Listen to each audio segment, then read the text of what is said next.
En Grande-Bretagne, le Parti travailliste en pleine crise existentielle. Les militants ont commencé à voter aujourd'hui pour désigner le nouveau leader du parti, celui qui portera les couleurs des Tories dans 5 ans aux législatives. Problème, le favori pour succéder à Ed Miliband est un gauchiste pur et dur et il le revendique. Retenez bien son nom, Jeremy Corbyn. Son portrait est signé Baptiste Cordier. Il se fait appeler le camarade Corbyn. Si ce député de la région de Londres était grec, il serait membre de Syriza.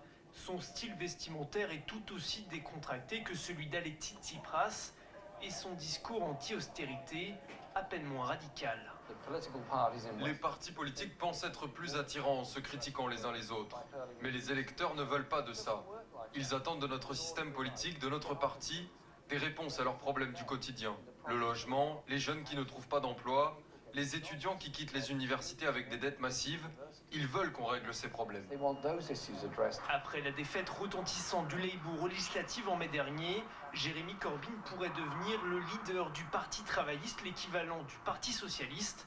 Les derniers sondages lui donnent même la majorité absolue face aux 3 autres concurrents, bien plus centristes que lui.